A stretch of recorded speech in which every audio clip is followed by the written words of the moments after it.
என் செல்ல பிள்ளையே, உன் அம்மன் நான் சத்தியமிட்டு சொல்கிறேன், நீ இழந்த எல்லா விஷயங்களையும் மீண்டும் உன்னிடமே கொண்டு வந்து சேர்க்கப் போகிறேன்.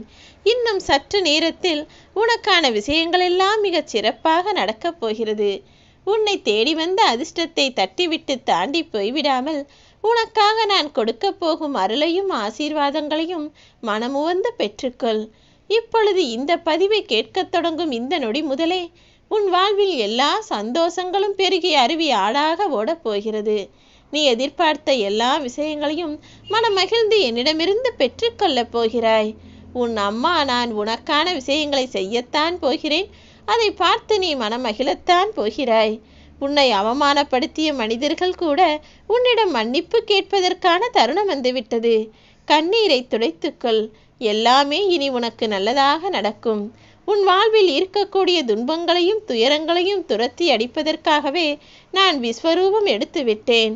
இனி எப்போதும் புண்பட்டு இருக்கக்கூடிய உன் மனதில் நீ புன்னகை செய்து வாழப்போகிறாய். வாதாடிக்கொண்டே வாழ்ந்து கொண்டிருந்த உன் வாழ்வில் இனி பல வெற்றிகளை பெறப் போகிறாய். இத்தனை காலங்களாக உன் வாழ்வில் இருந்த சோதனைகள் எல்லாம் இப்போது சாதனைகளாக மாறப்போகிறது என இப்போதே நான் உனக்கு சத்தியமிட்டு சொல்கிறேன். நாளை நாளை என காரியத்தை தள்ளி வைக்காதே. நீ தள்ளி வைக்கக்கூடிய உனது செயல்கள் எல்லாம் வெற்றியை தள்ளி வைத்து கொண்டிருக்கிறது என்பதை உணர்ந்துகள்.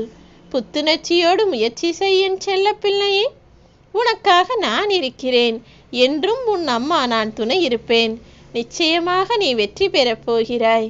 இனி வரும் காலங்களில் எல்லாம் கஷ்டம் 1 மடங்கு வந்தாலே கூட சந்தோஷத்தை 10 மடங்காக உன்னை தேடி வந்து நான் ஒப்படைப்பேன். உனக்கு பயம் என்பதே வேண்டாம் என் செல்லமே.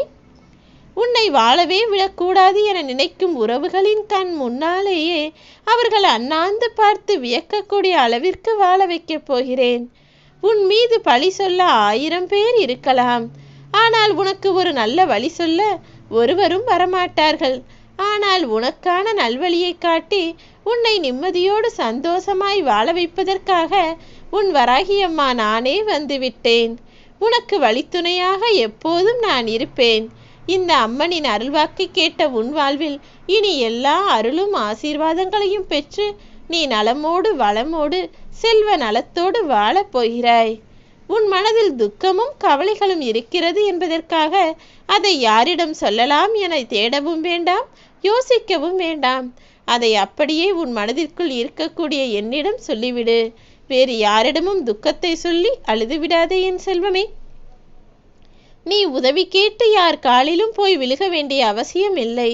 நீ விழுவதற்கும் ஓடி சென்று அழுது உன் மன வருத்தத்தை இறக்குவதற்கும் சரியான இடம் உன் அம்மா நானேதான். நம்பிக்கையோடு இரு. உனக்கு எல்லா நல்லதையும் நடத்தி கொடுக்க நான் இருக்கிறேன். உன் வாழ்வை நீ ஒப்படைத்து இருப்பது இந்த வராகி அம்மாவிடம் என்பதை மறவாதே. நீ நினைத்து பார்க்காத நன்மைகளை எல்லாம் நீ எதிர்பாராத நேரத்தில் உன் வாழ்வில் நானே நிகழ்த்துவேன். உன்னுடைய வழி என்னவென்று என்னை தவிர வேறு யாராலும் புரிந்து கொள்ள முடியாது. அது அத்தனையையும் சரி செய்து உன் குறைகளையெல்லாம் நிறைகளாய் மாற்றி நிறைவான வாழ்க்கையை நிம்மதியோடு உன்னை வாழ வைக்கப் போகிறேன்.